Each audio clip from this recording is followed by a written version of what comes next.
नमस्कार मित्रांनो, तू ही रे माझा मितवा मालिकेच्या आजच्या भागामध्ये आता पोलीस आलेले असतात आणि अंजलीचं जे काही म्हणणं आहे या ॲक्सिडेंटबद्दल आणि तिने जे काही सांगितलेलं आहे ते तिचं सगळं काही लिहून घेत असतात. त्यावेळेला मग आता तिचं जे स्टेटमेंट असतं ते लिहित असताना अंजलीला ते म्हणतात की मॅम तुम्ही बोला. तेव्हा अंजली म्हणते की हो, मी ज्यांचा ॲक्सिडेंट झाला आहे त्यांची पत्नी राजेश भोसले, ॲडव्होकेट राजेश भोसले यांची मी पत्नी आहे आणि गेले काही दिवस ते खूप टेन्शनमध्ये होते आणि त्या टेन्शनमागचं मुख्य कारण म्हणजे माझी वहिनी ईश्वरी अर्णवराजे शिर्के. मला असं वाटतंय की हा अपघात तिच्यामुळे झालेला आहे, कारण माझ्या नवऱ्यावर तिने काही गेले दिवस नको नको ते आरोप करत होती आणि ते त्या स्ट्रेसमधून जात होते आणि बहुतेक त्या स्ट्रेसमध्ये त्यांचा हा अपघात झालेला आहे असं मला वाटतंय. त्यामुळे मी अशी स्टेटमेंट देते की यामध्ये जर काही घातपात असेल तर तो माझ्या वहिनीमुळे झालेला आहे असं ती सगळं बोलून दाखवते. तेव्हा मात्र अर्णवला खूप राग आलेला असतो. त्यावर आता हे सगळं ईश्वरीच्या बाबतीत विरोधात ऐकताना अर्णवला खूप राग येत असतो. तो लगेच बोलतो की ताई, हे काय बोलतेस तू, तुला तरी कळतंय का? तेव्हा ती म्हणते की हो बरोबर बोलते मी. ती म्हणते की हे जर सगळं झालं असेल ना तर हे हिच्यामुळेच झालं असेल असं मला वाटतं. अर्णवला ह्या सगळ्याचा खूप राग आलेला असतो. तेव्हा अर्णव तर पोलिसांच्या समोर म्हणतो की प्लीज तुम्ही ही जी काही म्हणते नाही ते अजिबात मनावर घेऊ नका, कारण तिला ह्या सगळ्या प्रकरणाचा खूप धक्का बसलेला आहे आणि खरं तर तिने हे जे सगळं काही केलंय ते अगदी मनापासून केलेलं नाहीये. तिच्या बोलण्यावर प्लीज तुम्ही जाऊ नका. अर्णव तिला म्हणतो की ताई प्लीज तू असं काही चुकीचं बोलू नको, असे कोणतेही स्टेटमेंट देऊ नको ज्यामुळे प्रॉब्लेम होईल. त्या मग ती म्हणते की का ईश्वरीचं नाव घेतलं तर तुला इतका राग का आला? म्हणजे तिनेच हे सगळं घडवून आणलंय ना. तिने सर इतके दिवस त्यांना भडकवलं होतं, म्हणजे त्यांच्या विरुद्धात तुमच्या सगळ्यांना भडकवलं होतं, बरोबर ना? आणि ती पुढे सांगू लागते की इन्स्पेक्टर, इनफॅक्ट आज मी जेव्हा देवळात जायला निघाले होते ना तेव्हा हे सगळे मिळून ना माझ्या मिस्टरांच्या विरोधामध्ये पुरावे गोळा करत होते आणि या सगळ्यामुळे हे सगळं झालेलं असणार असं मला वाटतंय. त्या सगळ्याचंच त्यांना टेन्शन होतं आणि त्याचमुळे हे प्रकरण घडलेलं आहे आणि हे जर माझ्या मिस्टरांना काही झालं तर त्याला सर्वस्वी जबाबदार ही ईश्वरी असणार आहे. हे ऐकल्यावर आता लगेच अर्णव म्हणतो की नाही इन्स्पेक्टर, असं काही नाहीये, तुम्ही प्लीज हिचं ऐकू नका. म्हणजे मला माहिती आहे की ही जरा टेन्शनमध्ये आहे, शिवाय ती प्रेग्नेंट आहे त्यामुळे पण तुम्ही मला ओळखतच ना. तेव्हा इन्स्पेक्टर म्हणतात की हो मी ओळखतोय, तुम्ही अर्णव राजे शिर्के. अर्णव म्हणतो की बाकीची जी काही प्रोसिजर आहे शिर्के तुम्ही कंप्लीट करून घ्या यांच्यासोबत, इन्स्पेक्टर साहेबांसोबत. आमच्या घरामध्ये जर काही अंतर्गत वाद चालू आहेत त्यामुळे हे सगळं चालू आहे इन्स्पेक्टर. त्यामुळे तुम्ही काळजी करू नका, सगळं काही होईल व्यवस्थित. आता त्यानंतर डॉक्टर तिथे आजूबाजूला फिरतच असतात आणि नर्सही असतात, परंतु अंजली काही थांबत नसते, ती तिथून निघून जात असतात आणि इन्स्पेक्टर देखील शिर्च्यांची पूर्ण प्रोसिजर करायला जातात. पण अर्णव ताईवर ओरडतो, ताई व्हॉट्स गोईंग ऑन, अगं हे काय करते मला तर कळत नाहीये. तू सगळ्यांसमोर ईश्वरी असं नाव कसं घेऊ शकतेस? तिने हे सगळं केलंय हे तू का म्हणू शकतेस? तेव्हा मग ती म्हणते की मग कोणामुळे घडलं हे सगळं, सांग ना मला.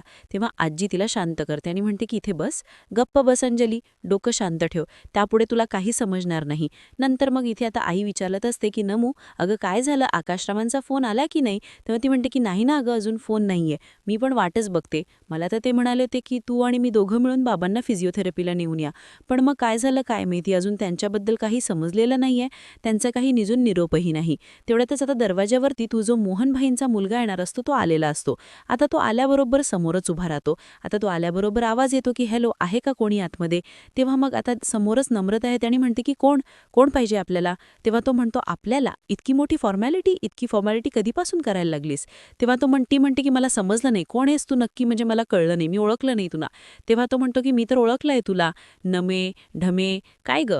तेव्हा लगेचच ती पण ओळखते की हां ढबू तू, आणि मग ती आतमध्ये घेते आणि दोघंजण एकमेकांना ओळखायला लागतात, शुभू ढबू, अरे आत्ता ओळखलं मी तुला.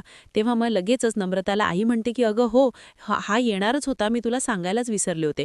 तर इथे आकाश मात्र टेन्शनमध्ये असतो. अरे बापरे, इतका वेळ झाला, मी नम्रताला अजून कॉलही केलेला नाहीये, पण त्या सगळ्या टेन्शनमध्ये तो लावणंच विसरलेला असतो फोन. तेवढ्यातच इथे अंजली ही सगळे विचार करत बसलेले असतात. ईश्वरी पण शांत अर्धव लागदी साथ देत असते, कारण की त्याला खूप या सगळ्याचा त्रास होत असतो. ईश्वरी ही टेन्शनमध्ये असते आणि अर्धव ईश्वरी एकत्र आहेत हे पाहून मात्र अंजलीला खूप राग येत असतो. आता अंजलीला काही राहत नसतं, ती सारखी उठून मागे जात असते, ऑपरेशनच्या रूमकडे जात असते, सगळीकडे जाऊन सारखी बघत असते. तेव्हा डॉक्टर बाहेर आल्याबरोबर लगेच अंजली पुढे जाते आणि त्यांना विचारते की डॉक्टर मला सांगा ना नेमकं काय झालेलं आहे, सगळं ठीक तर आहे ना? तेव्हा लगेच डॉक्टर म्हणतात की हे बघा मॅडम, आमचं काम चालू आहे त्यामुळे आम्ही आत्ता काही सांगू शकत नाही. तेव्हा अंजली म्हणते की प्लीज डॉक्टर असं करू नका, तुमच्याशिवाय माझ्या इथे कोणावरही विश्वास नाहीये, त्यामुळे प्लीज तुम्ही मला जे काही असेल ना ते सांगा, काहीच प्रॉब्लेम नाहीये, माझा तुमच्यावरती पूर्ण विश्वास आहे, तुम्ही प्लीज सांगा. तेव्हा मग आता डॉक्टर म्हणतात की हे बघा, आता तरी मला एवढंच सांगता येईल की आम्हाला त्यांना ऑपरेशनसाठी घ्यायचं आहे, आणि एवढी एक गोष्ट लक्षात घ्या की ऑपरेशन सक्सेसफुल झालं तर सगळं व्यवस्थित होईल, पण नाही तर खूप प्रॉब्लेम होऊ शकतो. आता तुम्ही फक्त एक गोष्ट लक्षात घ्या की त्यांना आता ऑपरेशन नंतर रक्ताची गरज भासू शकते, त्यामुळे लवकरात लवकर रक्त रेडी ठेवायचं हे आपलं काम आहे. तेव्हा अंजली म्हणते की मला सांगा ना, काही मोठं क्रिटिकल झालंय सांगा, मी आणि माझं बाळ एकदम स्ट्रॉंग आहोत, आम्ही सहन करू शकतो. त्यामुळे डॉक्टर म्हणतात की हे बघा मॅडम, आत्ता तरी मला एवढंच सांगता येईल की मला ऑपरेशनला त्यांना घ्यायचंय, प्लीज तुम्ही कॉपरेट करा आणि वेळोवेळी आम्ही तुम्हाला अपडेट देत राहूच, पण तुम्ही प्लीज थांबा, असं म्हणून डॉक्टर तिथून निघून जातात. आता अंजलीला खूप टेन्शन आलेलं असतं, ऑपरेशन करायचं म्हटल्यावर खूपच मोठी काहीतरी गोष्ट असू शकते, म्हणूनच ती घाबरलेली असते. तेव्हा आता अंजली ही ईश्वरीकडे बघते आणि म्हणते की वा, हे सगळं पाहून तुम्हाला खूप मनातल्या मनात आनंद झाला असेल ना, डॉक्टर काय बोलले ते ऐकून तुम्हाला आवडलंच असेल ना सगळं, हे जे काही झालंय यांच्याबरोबर याचीच तर वाट पाहत होतात ना तुम्ही, बरोबर की नाही. तेव्हा मामी मात्र खुश होत असते, ती म्हणते की वा, आता इतकी मोठी ठिणगी लागलेली आहे अंजली, या ईश्वरीला ना आत्ताच्या आत्ता तू भराबाहेर काढ. अंजली म्हणत असते की बघितलंस ईश्वरी, तू त्यांच्यावर नको नको ते बिनबुडाचे आरोप केलेत, त्यामुळे काय झालं कळलं का, बघ त्यांना किती त्रास होतो या सगळ्याचा, अगं जीव मृत्यूशी झुंजत येत, ते इतकं मोठं ऑपरेशन होणार आता त्यांचं, पण काय होणार आहे कसं होणार आहे हे काही सांगता येत नाहीये, आता मी काय करू मला सांग, माझा नवरा असा त्रासामध्ये आहे, कोणाला आणि काय सांगू मी. तेव्हा अंजली म्हणते की काय ईश्वरी, आता तुला काय म्हणायचंय, जे हवं ते साध्य झालं ना, आता तुम्हा दोघांना तर आनंद झाला असेल ना. अगदी घरामध्ये सगळं करत असा तुम्ही आनंदाने पेढे वाटाल, पण लक्षात ठेव, जर ह्यांना काही झालं ना तर माझ्यापेक्षा दुसरं वाईट कोणीही नसेल. तुला ईश्वरी मी ठेवणार नाही सांगून ठेवते, तुला मी नक्की जेलमध्ये मध्ये पाठवणार, म्हणजे पाठवणारच, खडी पुडायला. तुझं ना अजिबात मी ऐकून घेणार नाही. तेव्हा मग अर्णव म्हणतो की ताई प्लीज थांब, असं स्वतःला त्रास करून घेऊ नको. तेव्हा ती म्हणते की का नको त्रास करून घेऊ, आत्ताच या केसचा निकाल लागून जाऊन दे, आजी तू जज बन, आणि मी ना ह्यांच्या विरुद्धात लढते केस, आणि ह्याच्या अगेन्स्ट लढते ईश्वरीच्या. आणि जज साहेब, हे जे काही झाले ना, माझ्या नवऱ्याचा ॲक्सिडेंट झाले, हे सगळं ह्या बाईमुळे, ईश्वरीमुळे झालेलं आहे, आणि तिने माझ्या नवऱ्याला हा त्रास दिलाय ना, त्यामुळे हा अपघात झालाय, पण त्यांच्या अपघात होण्याच्या मागे फक्त ही आणि इचंच कारणीभूत आहे, आणि त्यामुळे हिला लवकरात लवकर काय ती शिक्षा व्हावी. तेव्हा मग आजी म्हणते की अगं अंजली प्लीज जरा थांब, शांत हो. तेव्हा ती म्हणते की आजी तू मला शांत करतेस, पण तुला कळतंय ना की समोर काय घडतंय ते, ह्यांच्या बाबतीत इतकं वाईट वाईट घडू शकतं, पण हे सगळं हिनी घडवलंय. नाही, हिला मी सोडणार नाहीये. आजी तू माझ्या बाजूनेच निकाल दे, हिला मी सोडणार नाहीये. आता अंजलीची ती अवस्था पाहून ती अगदी वेड्यासारखी करते, हे पाहून ईश्वरीला आणि अर्णव सगळ्यांनाच घरात त्रास होत असतो. ती खूपच रडायला लागते. अंजली म्हणते की नाही बघ ईश्वरी, तुला ना मी सोडणार नाहीये, लक्षात ठेव, जर ह्यांना काही झालं ना तर मात्र तुला मी जेलमध्ये पाठवणारच, लक्षात ठेव चिंटू, मी हिला सोडणार नाही अशी. तेव्हा मग ती अशी रडतच असते. तेव्हा आजी आणि मामी तिला शांत करत एका बाजूला बसवतात आणि म्हणतात की प्लीज अंजू शांत हो, शांत हो. आणि अर्णव पण आता ईश्वरीला शांत करत असतो. ती खूप रडत असते. नंतर मग शुभंकर म्हणतो की काय न मॅडमे, तुझं सध्या काय चाललेलं आहे. तेव्हा ती म्हणते की काय नाही, माझं क्लाउड किचन असतं, मी तिथे कलम करत असते. तेव्हा आता हे ऐकून तो खूपच खुश होतो शुभंकर. मग नंतर सुप्रिया म्हणते की शुभंकर बाकी सगळं ठीक ना इंदोरमध्ये. तेव्हा मग तो म्हणतो की हो एकदम बढिया काकू, काकू एकदम मजा आहे, पण आता इथे काम करायला आलोय त्यामुळे आणखीनच मजा येणार. तेव्हा सुप्रिया म्हणते की हो ना शुभंकर, तुझा ना मात्र लहानपणीचा स्वभाव अजिबात बदलला नाही बरं का, म्हणजे जसा होता ना तसाच अगदी स्वभाव आहे तुझा. तेव्हा तो म्हणतो की हो, ही काय ह्या नमेढमेला पण बघतोय, ही तरी कुठे बदललीये, ही जशी लहान होती ना तशीच आहे. एखादी गोष्ट जर ह्या मॅडमच्या मनाविरुद्धात घडली तर मात्र ह्या मॅडम आकाश पाताळ एक करायच्या, सगळं काही करून या स्वतःच्या मनाला जे काही हवं ते करायच्याच आणि करायच्याच, तसंच आहे सगळं. तेव्हा मग नमू म्हणते की हो मा, आणि तू तरी काही बदललायस का, तुझं पण तेच सगळं तसंच आहे. त्यानंतर मग आता नमू म्हणायला लागते की बाबा बघितलंत ना हा कसा आहे. तेव्हा मोहन म्हणतात की खरंच तुमच्या दोघांची लहानपणीची नोकझोक पाहिली ना तर तसंच मला सगळं काही आठवते. लहानपणी पण असेच तुम्ही लोक सगळे नोकझोक करत असायचे, खरंच म्हणजे विचित्रच असायचं सगळं, मजा यायची सगळं. तेव्हा मग आता लगेचच ती म्हणते की बरं मोहन बाकीचे सगळे. तेव्हा तो म्हणतो की अगदी उत्तम उत्तम आहेत सगळे, काहीच प्रॉब्लेम नाहीये. सुप्रिया म्हणते की हो आता इथे आलायस ना एकदम बिनधास्त राहा, काहीही प्रॉब्लेम नाही. खरंच आता ह्या मुलांना पाहून ना आपले लहानपणीचे यांचे दिवस होते ना तेच आठवले. खरंच खूप मजा आली. ह्या आल्यामुळे नाही का घरात अगदी नुसतं आनंदाचं वातावरण झालं. तेवढ्यातच इथे आता नमू ही घरच्यांची छानपैकी गप्पा मारत असते.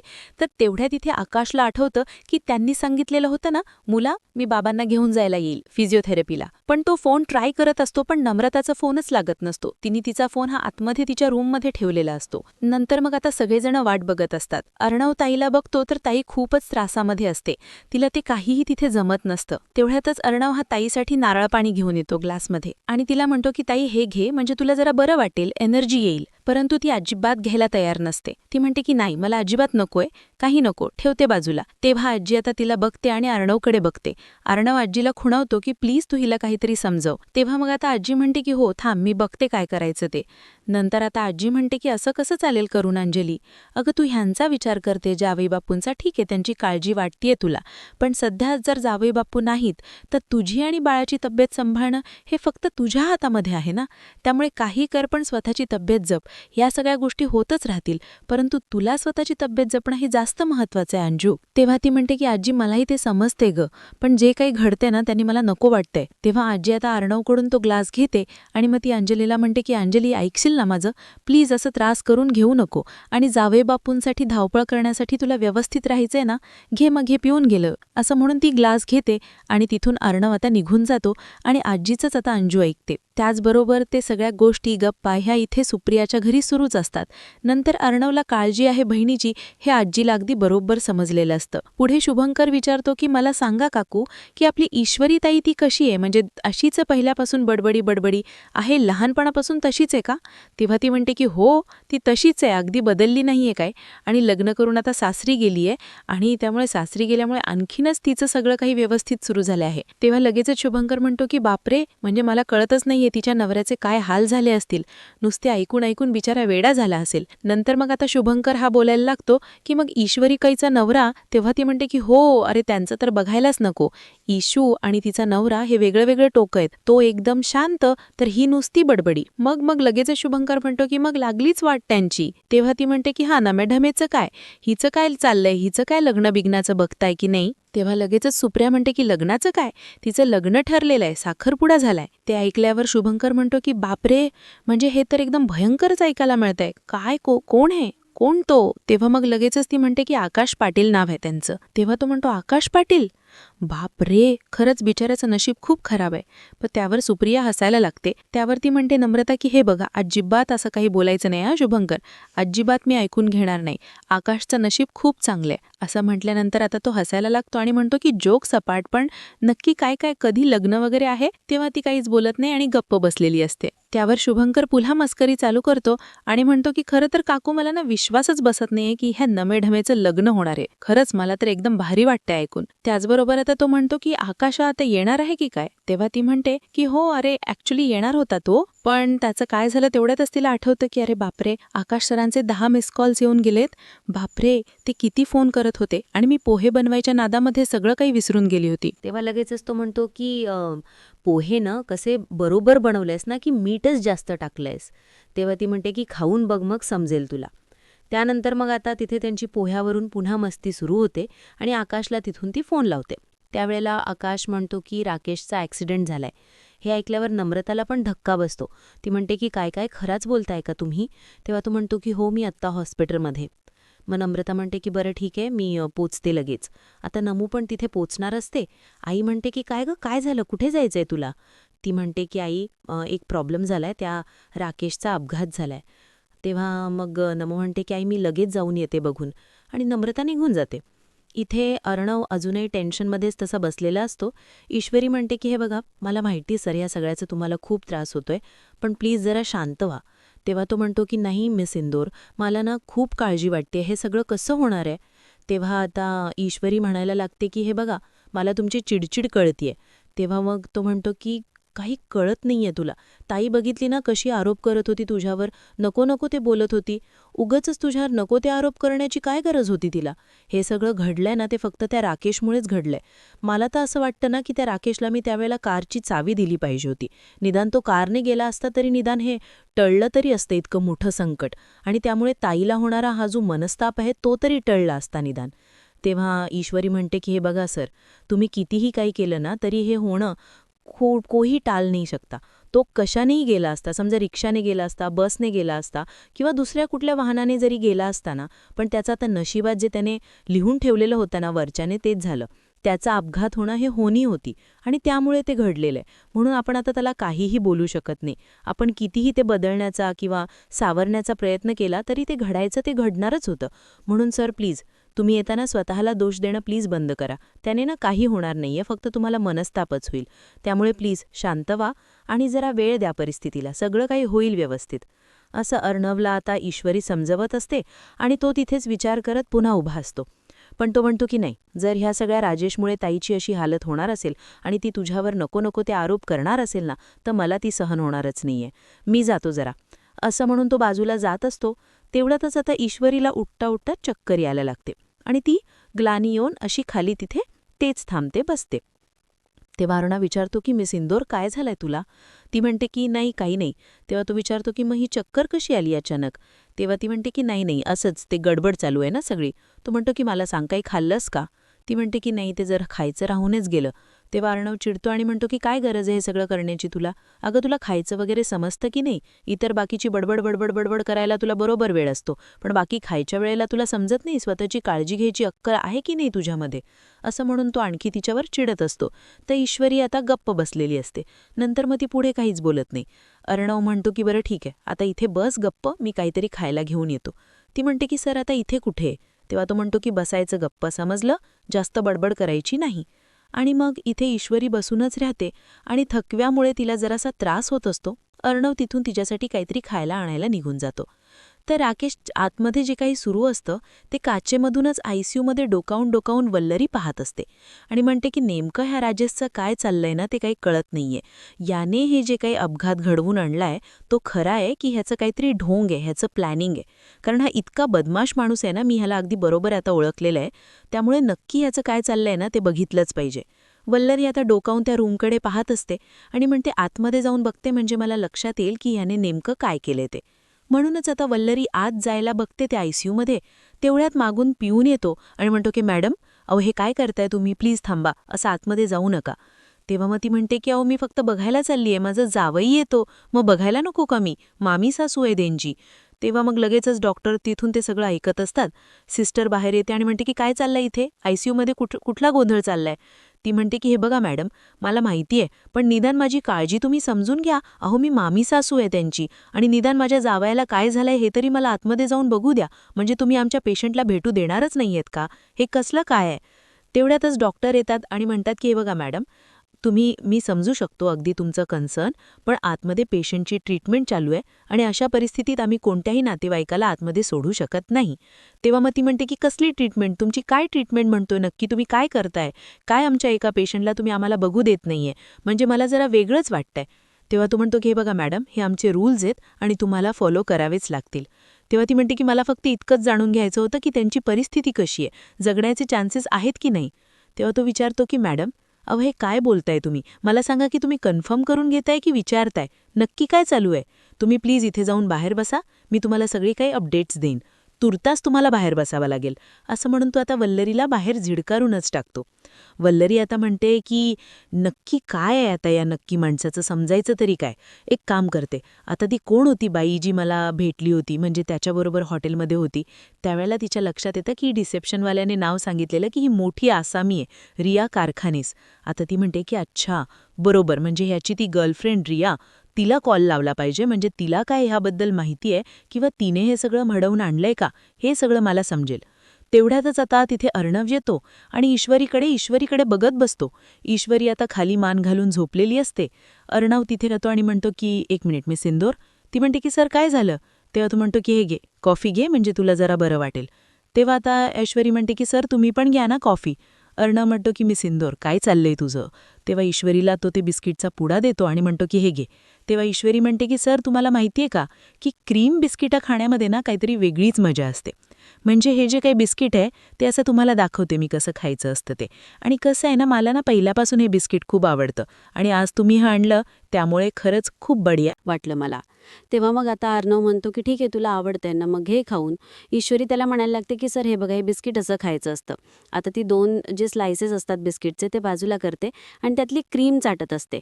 आणि अर्णव म्हणतो की हे काय, तू हे अशा अशा पद्धतीने खात असतेस बिस्किट्स? अगं जर कोणी बघितलं तर काय म्हणतील? अर्णव, राजेश शिकेची बायको अशी लहान मुलांसारखी आईस्क्रीम हे बिस्किट असं चाटून खातीये. तेव्हा ती म्हणते की सर अहो, जी गोष्ट जशी आहे ना तशी खाण्यातच मज्जा येत असते. त्यामुळे कुठल्याही गोष्टीचा बाकीचा विचार करायचा नसतो. हे घ्या, हे बिस्किट आता तुम्ही पण तसंच खा आणि बघा तुम्हाला काय भारी वाटेल ते. तेव्हा अर्णव म्हणायला लागतो की नको मिस इंदोर, राहू दे हे सगळं, मला नाही जमणार. ईश्वरी म्हणते हो सर, ट्राय तर करा, बघा तरी किती मज्जा येते ते. घ्या असं म्हणून ती आता त्याच्या हातात बिस्किट देते आणि म्हणते की ते 2 बिस्किटे एकमेकांपासून वेगळे करा आणि ती क्रीम ना अशी ती क्रीम घ्या आणि बघा अशी खायची, असं म्हणून ती आता त्याला दाखवत असते. आणि त्यावेळेला ईश्वरी जसं करत असते ना तसंच अर्णव देखील करत असतो. तर इथे आता रिया ही खरं तर सर्वेष्ट शोधामध्ये असते, परंतु तो कुठेही सापडत नसतो म्हणून वैतागलेली असते. तेवढ्यातच आता सुप्रिया वल्लरी तिला कॉल करते आणि वल्लरी तिचा कॉल बघितल्यानंतर लगेच म्हणते की अननोन नंबर कोण असेल, पण ती तो फोन उचलते आणि म्हणते की हॅलो, कोण बोलतंय? तेव्हा ती म्हणते की हॅलो, तुम्ही रिया कारखानेच बोलताय ना? मग लगेचच पुढे ती म्हणते की हे बघा, मला क्रेडिट कार्ड, लोन वगैरे काहीही नकोय, मी ठेवते फोन. तेव्हा ती फोन कट करायला जाणारच असते. तेवढ्यातच मग वल्लरी म्हणते की एक मिनिटं, मला तुम्हाला एक महत्त्वाची गोष्ट सांगायची आहे, मी कुठूनही लोनसाठी वगैरे फोन केलेला नाहीये. तेव्हा मग ती म्हणते की कोण आहात तुम्ही? ती म्हणते की हे बघा, मी तुमची शुभचिंतक आहे असं लक्षात घ्या. तुमचा जो बॉयफ्रेंड आहे ना राजेश, त्याचं नेमकं काय झाले तुम्हाला माहीत होय का? तेव्हा ती म्हणते की राजेश असं कोणतीही व्यक्तीला मी ओळखत नाहीये. तेव्हा मग आता लगेचच ती म्हणते की अगं तू ओळखत नाहीयेस म्हणजे तुला कसं कळत नाहीये? आत्तापर्यंत तो तुझ्याबरोबर होता ना, तो म्हणजे गोरा घारा डोळ्याचा असा कुरळ्या केसांचा, त्याच्याबद्दल बोलते मी. तेव्हा रिया म्हणते की हां, तुम्ही सर्वेशबद्दल बोलताय, सर्वेश नाव आहे त्याचं. त्यावर मग आता ती म्हणते की हां, तुम्ही काय, पण तुम्हाला नक्की काय हवी आहे त्याची माहिती? त्यावर आता वल्लरी म्हणायला लागते की अगं तो तुम्हाला फसवतोय, समजलं का? त्याचं खरं नाव हे राजेश भोसले आणि तो तुमच्याशी खोट्या नावाने फसवतोय. बऱ्याच जणांची तो खोटं नाव घेऊनच वागत असतो आणि म्हणूनच त्याच्याबद्दल काय झालंय हे जाणून घ्यायला इंटरेस्ट असेल का? त्याचा ॲक्सिडेंट झालाय फार मोठा आणि तो हॉस्पिटलमध्ये शिफ्ट आहे. तुम्ही प्लीज एकदा येऊन बघा, म्हणजे तुम्हाला लक्षात येईल. आणि मी तुम्हाला ही महत्त्वाची बातमी सांगितली, आता पुढे काय करायचं हे तुमचं तुम्ही बघायचं आहे. तेवढ्यातच आता वल्लरी तो फोन कट करते आणि नंतर मग म्हणते की वा, आता इथे मजा येणार आहे. या रियाला मी या राकेशबद्दल सगळं काही सांगून टाकलंय. आता ही रिया इथे येऊन मोठा तमाशा घालणार आहे. आता नक्की काय घडणार आहे ना, ते बघायला खरंच मला खूप मजा येणार आहे. असं म्हणून आता वल्लरी ही खुश होत असते आणि म्हणते की एकदा की अंजलीसमोर ना या राकेशचा बिंग फुटलं ना, की याला घराबाहेर काढायला सगळेजण मोकळे. आणि याचा जो काही प्रॉपर्टीवर डोळा आहे ना, हा डोळा मी असाच बाजूला काढून टाकणार या रियाच्या मदतीने. फक्त ही रिया एकदा हॉस्पिटलमध्ये आली पाहिजे. तिने येऊन इथे धिंगाणा घातला ना, की मग सगळ्या गोष्टी अगदी सोप्या होऊन जातील. नंतर आता ईश्वरी ही अर्णवला बिस्किट खायचं शिकवते आणि मग ते म्हणते की बघितलं सर, किती मज्जा येते ना असं बिस्किट खायला. बरं आता तुम्ही हे खाल्लं, तुम्हाला मज्जा आली की नाही? तेव्हा अर्णव म्हणतो की हो, अगदी लहानपणीसारखं वाटलं.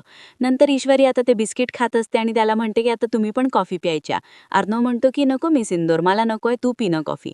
ती म्हणते की तुम्ही नाही प्यालात ना तर मी पण नाही पिणार. मग तो म्हणतो की ओके ठीक आहे, दे. आता ती ते 2 कप असतात त्यामध्ये अर्धी अर्धी कॉफी करते आणि अर्णवला देखील प्यायला देते. आणि इतक्या वाईट परिस्थितीतही ईश्वरी अर्णवची काळजी घेत असते.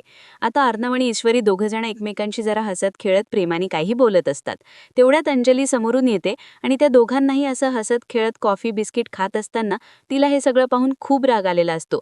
आणि पुन्हा एकदा तिच्या लक्षात येतं की यांना दोघांना काहीच पडलेली नाहीये राजेशच्या अपघाताची. तर आता पुढच्या भागामध्ये आपण पाहणार आहोत की अंजली अर्णवला धमकी देत असते की एक गोष्ट लक्षात ठेव चिंटू, जर यांना काही झालं ना आणि हे जर शुद्धीवर आले आणि यांनी स्टेटमेंट देताना हिचं नाव घेतलं की हे सगळं घडवलेलं षडयंत्र होतं किंवा हा सगळा प्लॅनिंग होतं, हे जर एकदा जरी मला यांच्याकडून समजलं ना की हे सगळं या ईश्वरीमुळे घडलंय, तर मी तिला सोडत नसते. बघ अर्णव, मी हिला जेलमध्ये पाठवतच असते. असं म्हणून आता ईश्वरीकडे ती बघायला लागते आणि हे ऐकून अर्णवला देखील पुन्हा एकदा धक्का बसलेला असतो.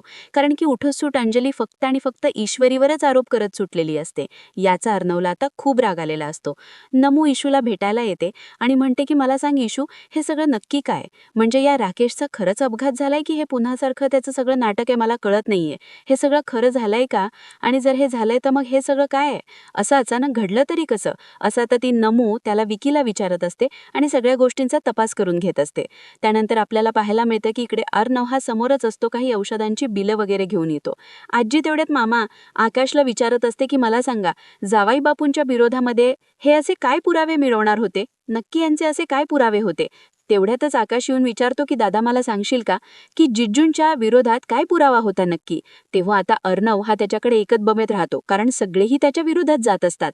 आता नेमकं पुढे काय घडणार आहे, रिया हॉस्पिटलमध्ये येईल का, पाहणं रंजक ठरेल. अशाच अपडेटसाठी चॅनलला नक्की सबस्क्राईब करा. धन्यवाद.